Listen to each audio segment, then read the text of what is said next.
Hello there, everyone. My name is Crazy Caleb, and today we're going to be taking a look at CA-RPS, or known as Cellular Automation, Rock, Paper, Scissors. So this is the way the module looks. It's a series of red, green, blue, and black. The black represents empty, and as you can tell by these little colors over here, red represents rock, green represents paper, and blue represents scissors, and these will stay consistent as it says here in the manual. So these will stay consistent throughout the entire module. There will be no swapping around it, so there's no need to just tell your expert which is which. So, what exactly is happening with this module? And it looks very similar to Game of Life. So this is going to give you an idea of what we're looking at here.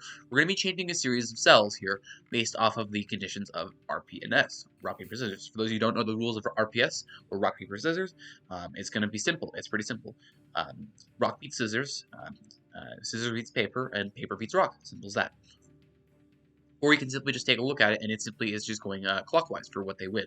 So, paper beats rock, rock beats scissors, scissors beats paper. Simple as that. So, what exactly is going to be happening here? So, it's similar to Game of Life and how the actual module looks, and what the concept of it is behind it. But the way that the actual to determine what the cell's colors are is a little bit different. So what exactly are we going to be doing here? We have two conditions where the cell is empty or the cell is not empty, as you can see here. So let's get into that. So if the cell is empty, we have a couple rules that we need to go over. If all the neighboring cells, and by neighboring cells, what it means is that it's going to be the 8 cells that surround it both orthogonally and diagonally. And another important thing to note is that the edges of the grid wrap around to the other side. Therefore, every cell in the grid has 8 neighbors. So that's what makes this thing a little bit different compared to normal Game of Life. In Game of Life, you wouldn't ever wrap around at all. However, in this module, it is important to tell that you have to wrap around. So for example, we have this grid over here. We have to also pay attention to these 3 guys over here.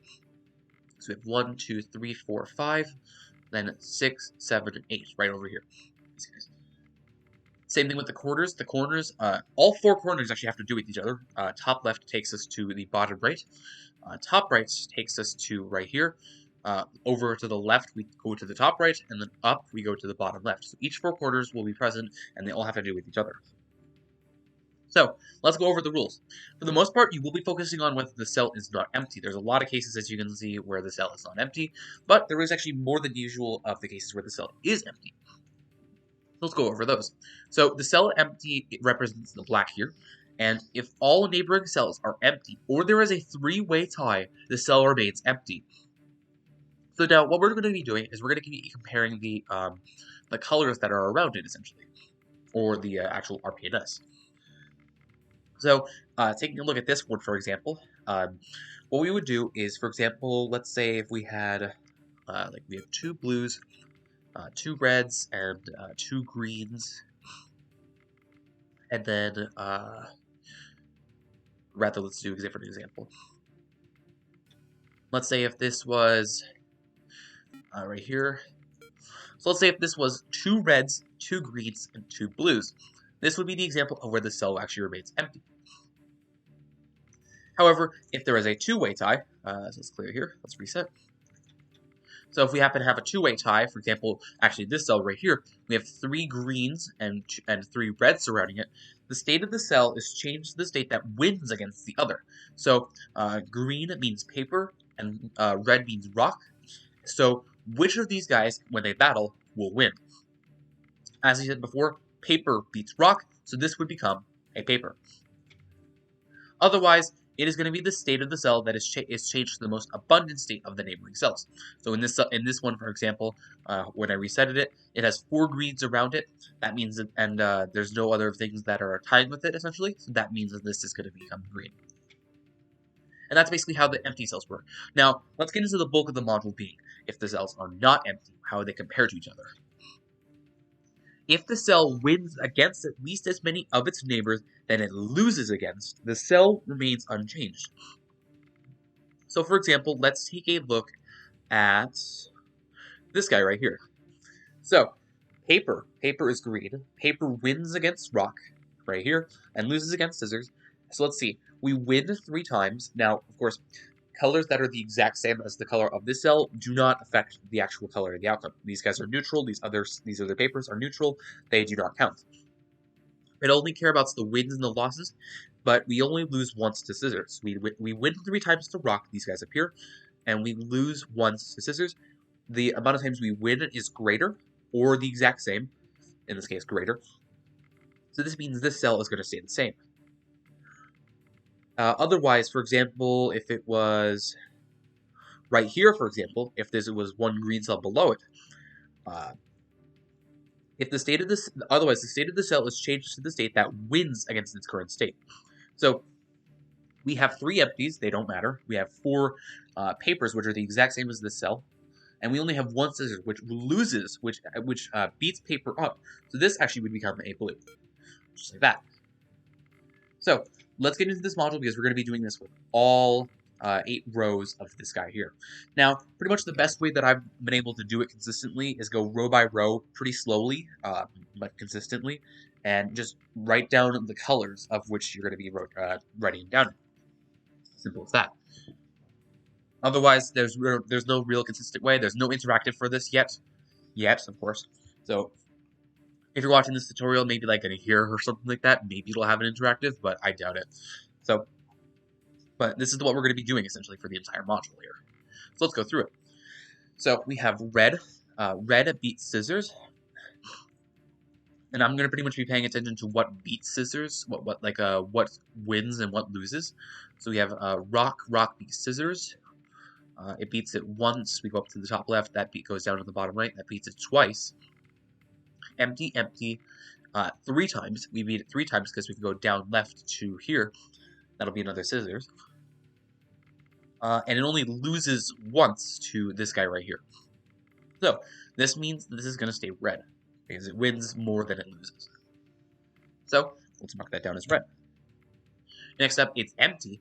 Let's see which one. Let's see which one is the most dominant. So we have 1, 2, 3 reds. We have 2 scissors and only one paper. So this is going to actually become red because red is the most abundant here.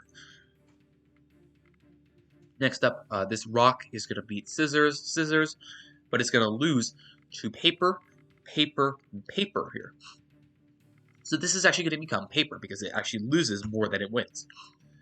Next up here, this is going to be an automatic loss because we only have, we lose 4 times over here to paper. This is going to become green, rather. Same thing here, we lose 4 times to paper. Rock loses 4 times to paper, so this is actually going to become a green.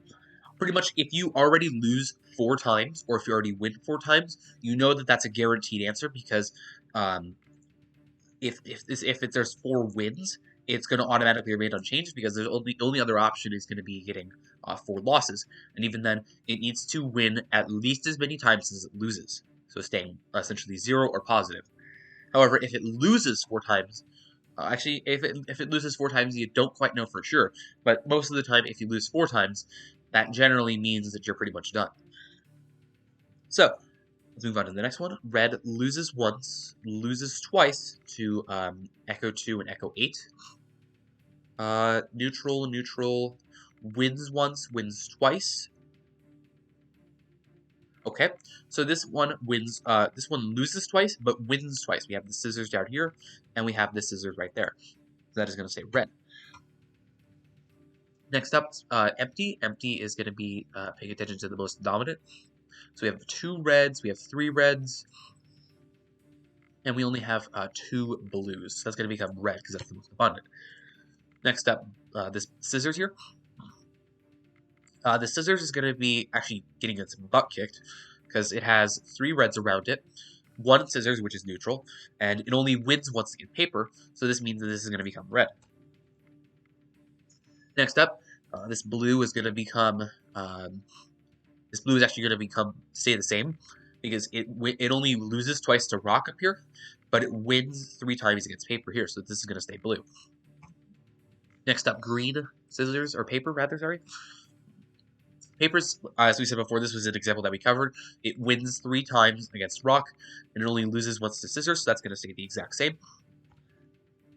Next up, green. Green wins 3 times against rock, and only loses once to scissors, so that's going to stay green. Blue wins 2 times against scissors, but loses 4 times to rock, so that's going to become rock.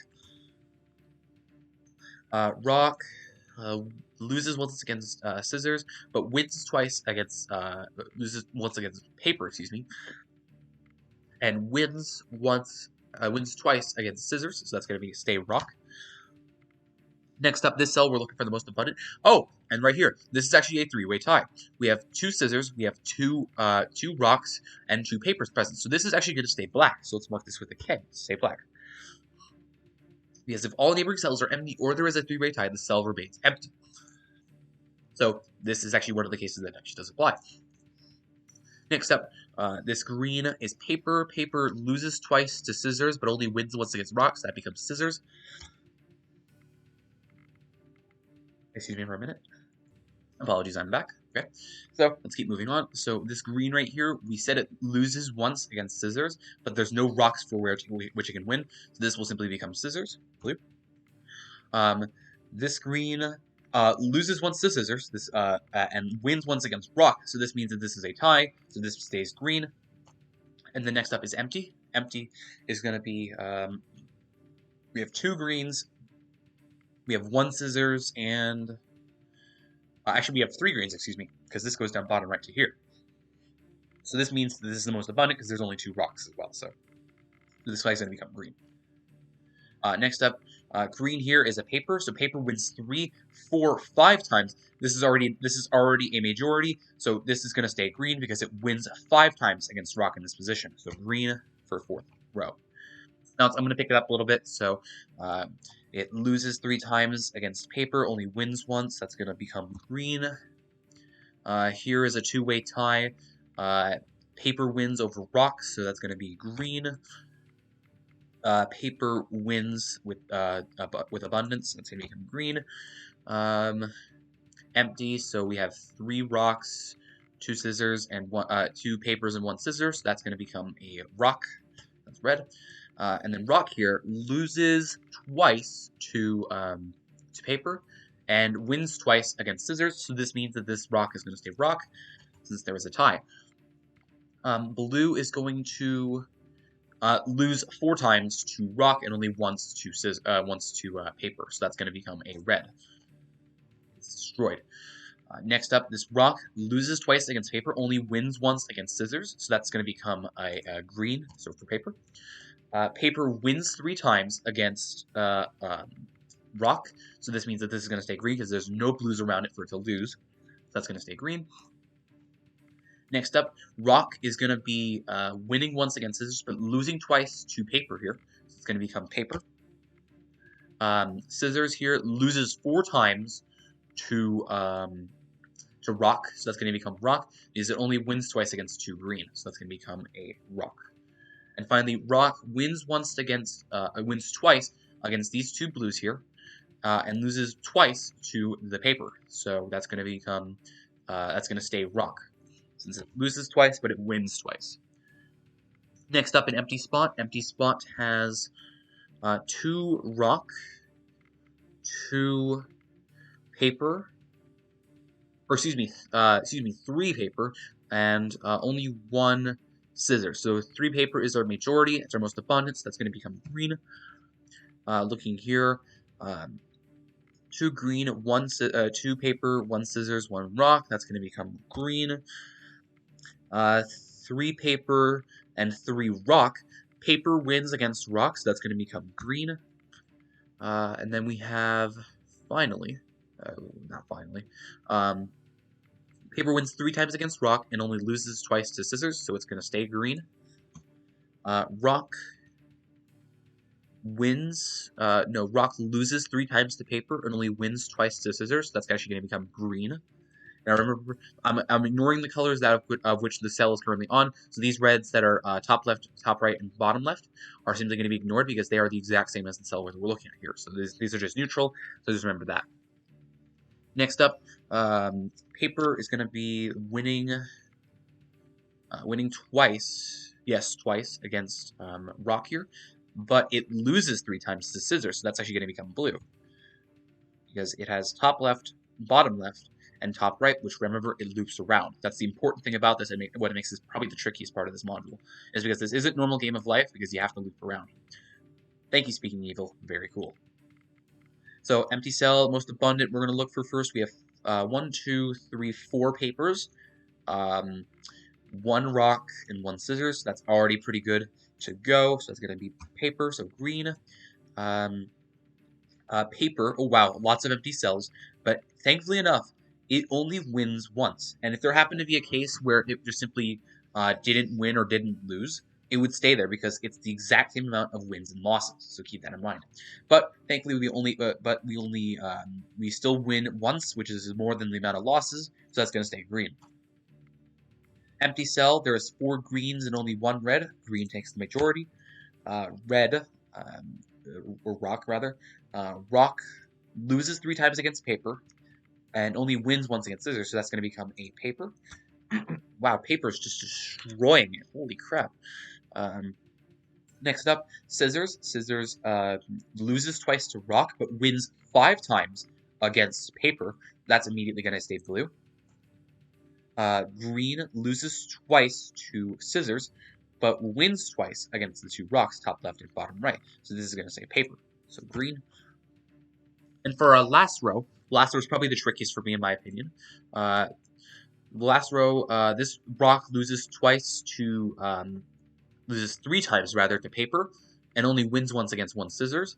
All the corners are rock the exact same. So this is actually going to become a paper, so green. Green wins, paper wins 3 times against 3 rocks. No other cases of which scissors wins. So that's gonna be staying paper. Empty slot. We have 1, 2, 3 scissors here, and we have 1, 2, 3 of rock that are around this cell that are neighbors. And as we can see here, we have the exact same. There's a 2-way tie. The state of the cell is changed to the state that wins against the other. Paper wins against rock, so this is going to become green. Next up, green or paper. Paper wins 1, 2, 3, 4 against rock, so this is already going to stay green.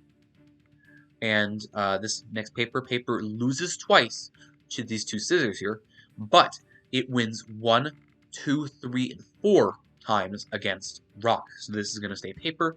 And finally, blue for scissors. Scissors wins twice against green, but loses 3 times to rock because we have here, here, and over here. So this is going to become a rock. And just like that, we have our answer for this module. This module can take a while, but trust me, it's a very easy concept to understand.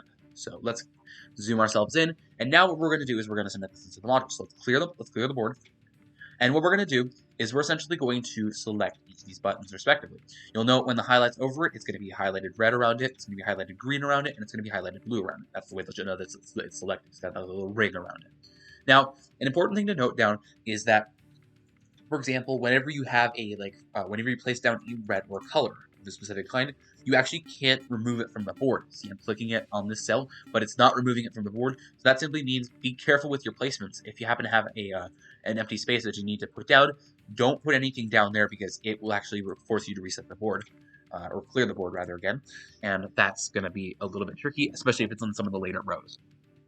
So let's go row by row and let's submit this to the module. So we have red, red, green, green, green, red, red, red, red, blue, green, red, empty, and we have blue, blue, and green, green.